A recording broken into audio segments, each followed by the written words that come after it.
यह बात उन दिनों की है जब बुद्ध वन में अपना समय व्यतीत कर रहे थे। बहुत दूर दूर से लोग अपनी चिंताओं और परेशानियों का समाधान पाने के लिए बुद्ध के पास आते थे। ऐसे ही एक दिन जब बुद्ध वन में अपने शिष्यों को प्रवचन दे रहे थे, तभी एक अधेड़ उम्र का व्यक्ति अपने नौजवान पुत्र को साथ लिए बुद्ध की ओर चला आ रहा था। जब वे प्रवचन स्थल के पास पहुंचे तो बुद्ध ने एक नजर उन पर डाली और इशारे से बैठने के लिए कहा। जब प्रवचन समाप्त हो गए और सभी लोग वहां से चले गए, तब बुद्ध ने उस व्यक्ति को अपने पास बुलाया और बैठने के लिए कहा। चारों तरफ हरियाली छाई हुई थी, मौसम बहुत सुहावना था और तरह तरह के पक्षियों की आवाजें गूंज रही थीं। ऐसा नजारा देखकर उस व्यक्ति को अंदर से असीम शांति महसूस हो रही थी। इसके बाद बुद्ध ने उस व्यक्ति से आने का कारण पूछा। इस पर व्यक्ति ने कहा, तथागत, मैं 2 दिन की लंबी यात्रा करके अपने पुत्र को आपसे मिलवाने लाया हूँ। यह मेरा इकलौता पुत्र है और यह हर समय थका थका रहता है। ऐसा लगता है जैसे इसके अंदर कोई जान ही न हो।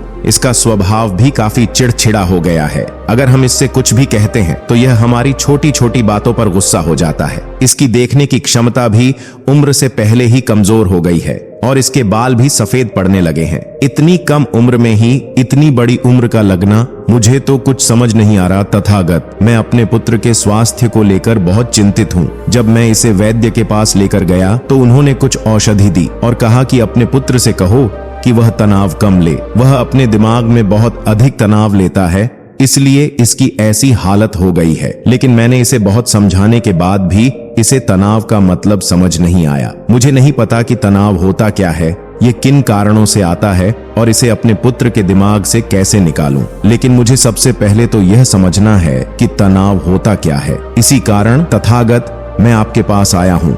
कृपया आप मेरी समस्या का समाधान कीजिए। तनाव लेना तो कोई नहीं चाहता, लेकिन फिर भी यह तनाव लोगों के दिमाग को दीमक की तरह पकड़ लेता है और व्यक्ति जान भी नहीं पाता कि वह तनाव में जी रहा है। लेकिन अगर व्यक्ति तनाव के कारणों को अच्छे से समझ ले और तनाव को मापने का कोई पैमाना बना ले जिससे वह जान सके कि वह कितना तनाव में है, तो वह इस समस्या का समाधान खोज सकता है। सबसे पहले तो तुम यह समझो कि तनाव होता क्या है।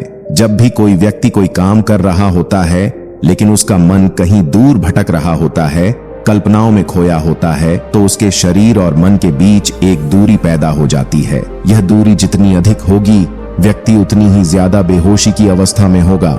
शरीर और मन के बीच की इसी दूरी और खिंचाव को तनाव कहा जाता है।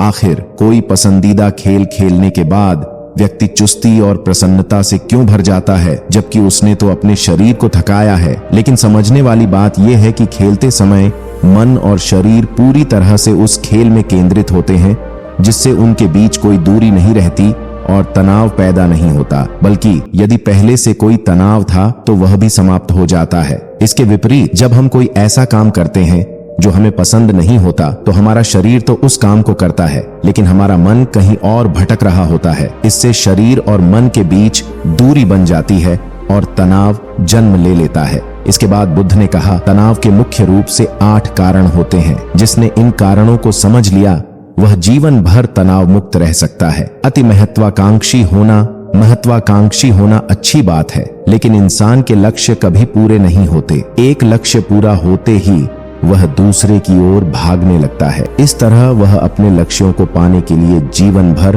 दौड़ता रहता है। अति महत्वाकांक्षी व्यक्ति वर्तमान में नहीं जी पाता, क्योंकि उसका मन भविष्य में योजनाएं बनाने में व्यस्त रहता है, जिससे तनाव पैदा होता है। ईर्ष्या करना, जब व्यक्ति ईर्ष्या और जलन से भर जाता है तो उसका मन अंदर से सड़ने लगता है। शरीर का घाव तो भर सकता है, लेकिन मन का घाव कभी नहीं भरता। इसीलिए ईर्ष्या को त्याग देना चाहिए। रुचि के विरुद्ध कार्य करना, जो कार्य हमें पसंद नहीं, उसमें हमारा मन नहीं लगता। हमारा शरीर तो कार्य कर रहा होता है, लेकिन मन कहीं और भटकता रहता है, जिससे तनाव उत्पन्न होता है। दूसरों से अधिक अपेक्षा रखना, किसी भी व्यक्ति से अपेक्षा रखना तनाव को जन्म देता है। जब अपेक्षाएं पूरी नहीं होती तो व्यक्ति निराश और तनावग्रस्त हो जाता है। शारीरिक कष्ट, शारीरिक पीड़ा होने पर व्यक्ति केवल अपने दर्द पर ध्यान देता है और तनावग्रस्त हो जाता है। यह समझना आवश्यक है कि बीमारियां जीवन का हिस्सा हैं, जिन्हें व्यायाम और स्वस्थ जीवन शैली से नियंत्रित किया जा सकता है। योजनाओं को बिना सोचे समझे बनाना, बिना पूरी जानकारी के किसी योजना पर काम शुरू करना और फिर असफल होने पर तनाव में आ जाना एक आम समस्या है।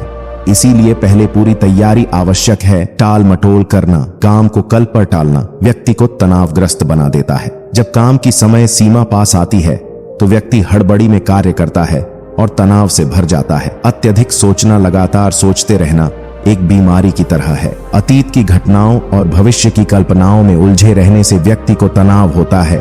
हे बुध, मेरा पुत्र अभी मात्र 20 वर्ष का है और इसमें इतनी समझ नहीं है कि यह आपकी बताई गई सारी बातों का एक साथ पालन कर सके। कृपया कोई सरल उपाय बताइए जिससे यह तनाव मुक्त रह सके। बुद्ध ने मुस्कुराते हुए कहा, यदि तुम सब कुछ नहीं कर सकते तो सिर्फ एक बात का ध्यान रखो, एक समय पर सिर्फ एक ही काम करो। जब भोजन करो तो बस भोजन करो।